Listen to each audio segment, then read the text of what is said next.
Hi guys, welcome to Aussie's group. This is Vidisha with Lani and we're back on another Saturday. I hope you're doing well. I hope you're doing safe. I hope you're all in the houses as I am. And that's the least that we can do. Also, let's pray for, the victims of coronavirus. Also, let's hope that and thank the people who have helped us, the, frontline people, the police, the medical staff, and whoever's in the manufacturing processes. So, yes, it's about it. Today's component is going to be the speaking component, and which we are going to do. And the speaking component, I was supposed to take, few tips and live videos. So, what we'll do is I'll begin with the orientation.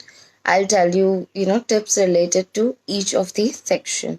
Okay, so right, let's begin. The speaking component is actually a one-to-one video. It's like a one-to-one interview that takes place between you and the examiner. Be it a paper-based test or be it a computer-based test, the speaking component remains the same. There is no difference in the way the speaking component is examined. Okay, it is also judged by a human, so it is going to remain exactly the same, right? Okay, so when you walk into the interview chamber, you're asked to be seated. That's the first thing that you're done. Then the next thing that is the examiner will begin the first set of questions. That is the introduction set of questions. Okay, now the introduction set of questions, the first 5 to 6 questions would be: what is your name, what do you do, where do you come from, basic.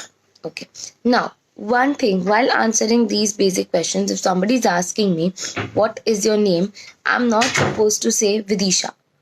I have to say my name is Vidisha Vitlani. That's it. Answer what is asked. I'm not saying anything else, but answer only what is asked. Okay. The next thing, that if somebody is asking you what do you do, for example, I'm a teacher, so you can't just say teacher. You have to go with something like, I am a teacher, I train students for IELTS, and I work for the Aussies group. So a lot of people, they just say, I'm a student, I'm working. So don't do that. Be a little bit more elaborative, right? So start with, okay, I'm a student and I'm pursuing my undergraduation in the field of mechanics. So you elaborate it. Don't be very short with it. Okay. So once that set of questions is over, in the same segment, you will have the examiner will pick a topic. Okay. The examiner will pick up a topic, and based on this topic, the examiner will ask you questions, right? So, for example, after the introduction set is done, the examiner will come up with something like, let's say, parks. So, the questions would be based on that. For example, do you visit the parks? Do you like going to the parks? Do you think there are enough parks in your locality? Again, something like, do you think that what improvements can be made to the park? So basically, again, a question set would be picked up and asked. Now, all this is an introduction set of questions.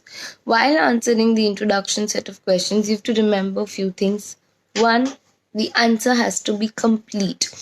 Undoubtedly, it's the first section, and the answers can be relatively shorter than the third one, but still complete answer. So if somebody is asking me, do you like music? I can't say no.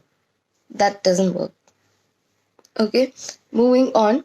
Another very, very important rule is try to be a little honest. So now, for example, if somebody is asking me, do you like music? And I say, yes, I love music. It is one of my hobby. And the next question that is asked is, do you like classical music? And let's say I answer that too. Yes, I love classical music. And the next question is, who is your favorite singer? Which is the last concert you've been to? So in this case, what's going to happen is, I will not be able to, answer because I have not been honest. Any which ways, the examiner is not going to judge your viewpoint. Like, even if I say, no, I don't listen to classical music, I find it boring, the examiner is not somebody who is supposed to judge me.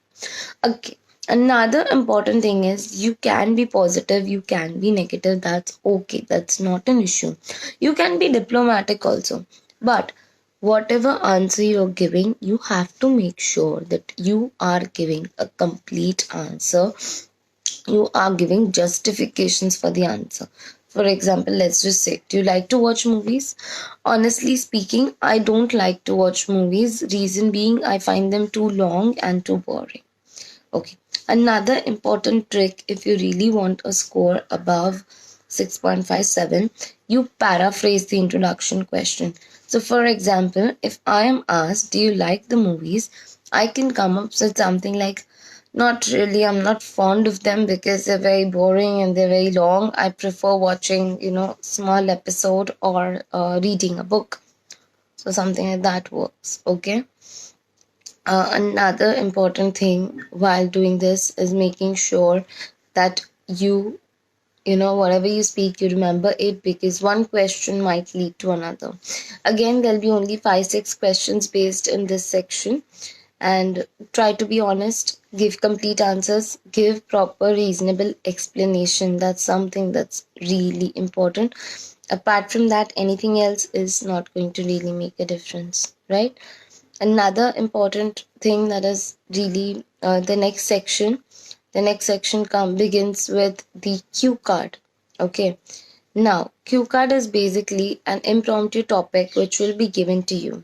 You would have 1 minute to prepare for this impromptu topic and speak on it for 2 minutes. Is there any impromptu topic that you guys would want me to speak on? Want me to speak on?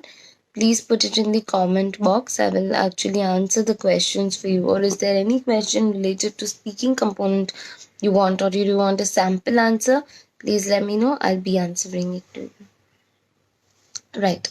Moving on to the actual, cue card. Now, cue card is something which is very difficult, I feel, because a topic is going to be given to you. In the same topic, you will have 1 minute to prepare, and you will have to speak on the same topic for 2 minutes, which is again like a very sometimes there are people who can go on and on, sometimes there are people who will not be able to make it. So again, it's really important that you don't do any of it. You make sure that you're uh, doing it properly. So how do you do it? The first thing that you really do is you make sure that you've prepared for it, you know how to do it. So now what I do is, when I get a topic, I make sure that I prepare a flowchart. In the previous webinars, I've taught you how to prepare a flowchart, how to mind map, how to add micro details, how to do it. Now when I don't have the content, what do? I make answers to WH questions: which, when, where, how, why, when, and that way I will have a lot of content. Also, in every topic there will be 3 sub questions included. You have to make sure that you include all these 3 sub questions. If you're not including these 3 sub questions, it's not really going to help you out. Okay, once again, something that you really have to consider very properly is the flow of your speaking. Now when you have a content, and when you have a topic and you don't have the content for it, what really happens is you go jibber jabber. Like, first you would say, like, for example, a movie that you would want to share with your friends. So first you say the name, then you just say the story, then you come up with something random. So if you have the flow chart with you, it's easier. You will know the sequence in which you're talking. You will be better at your coherence, which is a good thing, which is a very good thing, and it's a very strong point. So yeah, please do it. Another thing, whenever talking about movies, books, series, don't make sure that 2 minutes you're not constantly, talking about the only storyline. Everything has to be included.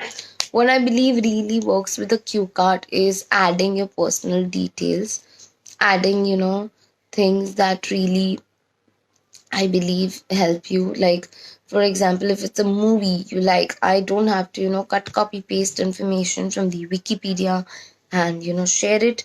What really would make a difference is how it affected me, how I was concerned about it, how it, what were my experiences related to it, like what did I personally like.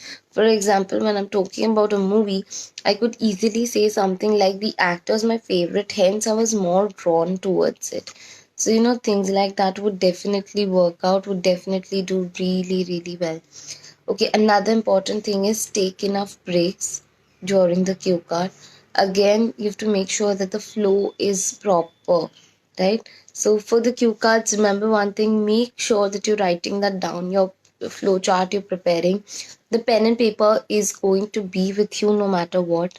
Another thing is decide your sequence appropriately. That's the most important thing. Talk on a content that you're comfortable in. For example, if the examiner is asking you which is your favorite book, my favorite book might be a different one. But I know that I have more content to speak on a different book. So, pick up that different book. It's okay. Okay. So, yeah, make sure that you're doing that equally. Another important factor which I believe has will create a lot of difference is practicing. So most of the times there is this recently asked cue cards, and you can always pick up them to practice, and it's going to work accordingly. So you have to practice warm up, look in front of the mirror, practice for 2 minutes. The examiner here might stop you before 2 minutes. You might be asked to continue till 2 minutes, not beyond that. That really doesn't matter. It's not that you were bad, that's why the examiner stopped you, or you were really good, that's why the examiner stopped you. No, if there's enough content, if the examiner is satisfied, the examiner will definitely stop you. Okay, now moving on to the next set. Once you're done with the cue card, based on the cue card there will be counter questions. Most of them find this portion really tricky. Now, when you're tricky with this, that doesn't mean anything, that doesn't really come up with anything. Simply means that there will be one question after the another. There will be questions based on it, and there will be things that will be right after. Like, for example, a movie that you like to watch. Which other movies do you like? What kind of movies don't you like? What is the difference between movies made in your country and other countries? When do you think watching movies is good for children? What kind of movies should be released in your country? So things like that again. Whenever you're going through this section again, make sure that you have your presence of mind. Don't leave any question unanswered. Provide reasonable explanation. Lengthen your explanation. That's really, really important.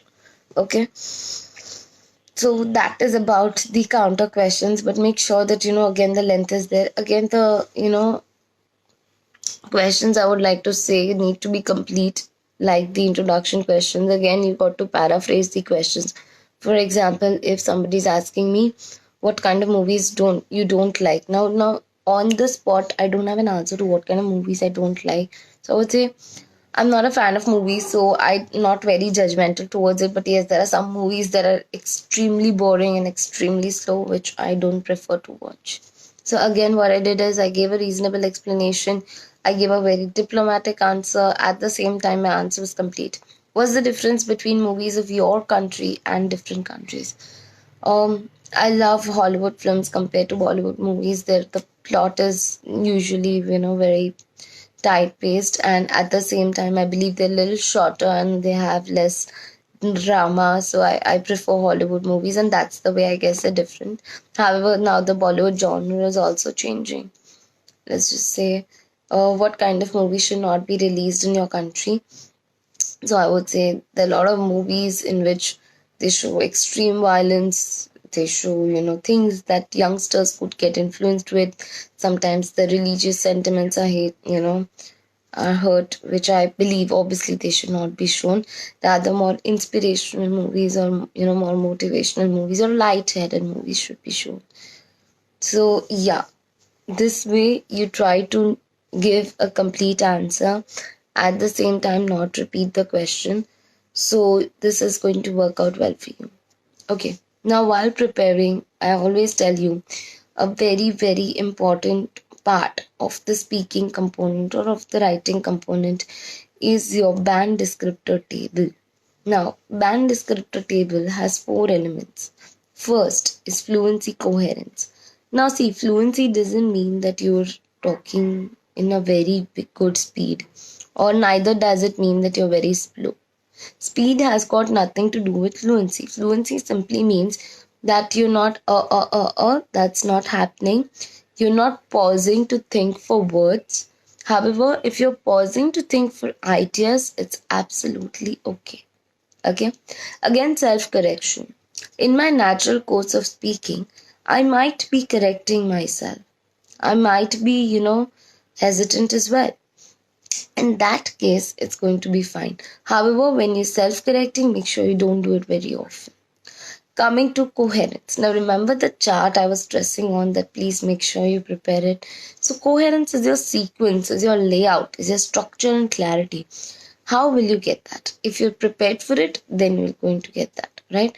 So let's say if somebody's asking me for a movie and I state the name first and then I go for something, I just jumble it up, keep repeating my content. In that case, your coherence is going to get affected, right? The second is your lexical resource. When you're working on lexical resource, you can use idioms and uncommon words in your speaking. It's really going to help you elevate your scores. So for that, what you do is you select your base set of words. Like for example, if you have to say happy, you can say I was over the moon. If you want to say shocked, you can say I was appalled. So select few words. In these words, you can actually add on. And when you're adding on, while speaking, add on these words. Now see, while speaking, remember you might know a lot of vocab. But while remembering them while speaking is going to be very difficult. It is genuinely next to impossible to remember words that you know of while speaking. It becomes tedious. So rather make a habit to use it in your day-to-day life. If you use it in your day-to-day life, then it becomes really, really simple. The next is grammatical range and accuracy.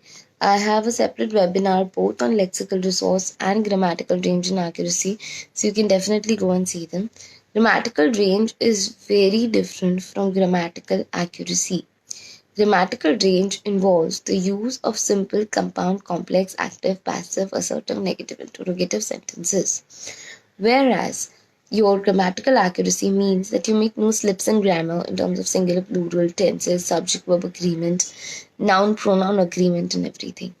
Now, when you're talking about grammatical range, obviously, when I speak, I'm not going to think that, okay, this is a simple sentence or this is a compound sentence. What really matters is that my sentence structure is not monotonous. That is something that really, really matters. Okay. So work on your grammatical range. Grammatical range is much more important factor to be considered in your writing component. Moving on to pronunciation. See, you might come from different places. You might be appearing your exams in different places. Your accent may vary, but your pronunciations have to be clear. The words have to be pronounced the way they are. You may have a regional accent, and that is completely okay. Now, while this, make sure that you're not faking an accent. Your natural tone of conversation is good, and you use that natural tone of conversation. That's the most important thing when it comes to your speaking component. If you're able to communicate naturally, if you're confident, the examiner is definitely going to give you more marks. So just let's go through of what we've done before. Introduction questions. Introduction questions have to be answered completely. Try paraphrasing the questions. Try giving a proper length answer. Give reasonable explanation for whatever yes no answers you're giving. If you're not giving a yes no answer, also explain why, when, where, how. Answer a WH question with it. Okay, how much band I scored in speaking? I scored an 8 in speaking. Right. Moving on to the cue cards. For the cue cards, you have 1 minute. In that 1 minute, you make sure that you're preparing your notes and you're speaking. You speak in a proper flow. You speak in a proper sequence. That's going to work. Then coming to lexical resource, what I do, I pick up few words that I keep on speaking, like elevated, alleviated, sore. Then I pick up words like flabbergasted, over the moon, jumping the guns, something easy, which I keep on using all the time. Work on that. Next is grammatical range and accuracy. Again, use different types of sentences. Make sure that you're not repeating, you're not monotonous in whatever you speak in your language. Your language is of higher order. Again, something that's really, really important is your pronunciations. You have to, talk properly. Again, one thing that I feel is very important is intonation. When, you talk to some people, it just goes in a one single line, like, la, la, la, there's no variation. So what really happens is that you get bored. So whenever you're talking, make sure you're more expressive. You have high pitch, you have low pitch, you have you are taking appropriate pauses. You're making sure that you whenever you speak in a way that it whenever you speak, you make sure that you're speaking in a way that is more confident, that makes you look less nervous, and accordingly it's going to work really well for you. So these were the band descriptors that I told you. Apart from it, I believe speaking is one of the component in which it's very easy to get your marks. Okay, so you have to make sure that you're well prepared for it, you're sitting properly for it, like you're comfortable for it. um Practice a lot of things beforehand. Go through the band descriptor table, go through your cue card set of questions and your introduction questions. Practice it with a partner or by yourself. It's really going to work. If your natural spoken English is good, I'm very sure that your speaking component is going to be good. So in this session, what we did was I oriented you towards your, you know, speaking component. With each set, I gave you tips and how to work towards it. You will have to practice and record your own cue cards. If you want, there are recorded cue cards, almost 20 to 30 topics. You just have to write cue card pop-up on YouTube and IELTS tutorials channel if you subscribe it. Same way, we have an idiom pop-up and a vocab pop-up series, which will again help you again on the same IELTS tutorials channel, and you can just search vocab pop-up, you'll find us. Don't just find us, please like, share, subscribe it. If these tips were helpful, it would be great if you like, share, and subscribe to our thing. Again, it's very important for me to keep going. So if there is any topic that you want to study while you're home, please let us know. Please post it in the comment box. We'll surely pick up that topic the next time. All of you, thank you for being with me here. Next Saturday we'll come together. Meanwhile, there are lot of webinars that we've done already. There are online sessions going on IELTStutorials.online. You have a writing correction services right there. The writing correction services are there. The online IELTS tutorials is there. Each and every portal is like, we're all there to help you. If you decide to study, we have webinars, we have recorded sessions as well, and we have one-to-one and group batches also going on. So you can sit at home at your own comfort zone and study. That's not going to be a problem. In fact, it's going to really help you, because at this time you guys have all the time in the world to study, to practice, and you have enough time to really go through it in a good way. So please make sure that you study well. Pick up each, as I in the previous live video, I had told you how to study at home, and while doing that, please make sure that you follow those instructions and you follow them properly. Meanwhile, subscribe to IELTStutorials.online, and any help, we're always there. Stay home, stay safe, please guys. It's very important firstly to take care of yourself, and let's just express gratitude to people who have been helping us, the doctors, the people in the front line, the people who are fighting for us, and let's thank them. And because of them, we're safe. Because of them, we're happy in the comfort zone of our own houses. So thank you guys, and thank you all for being here. I'll see you around. Thank you so much.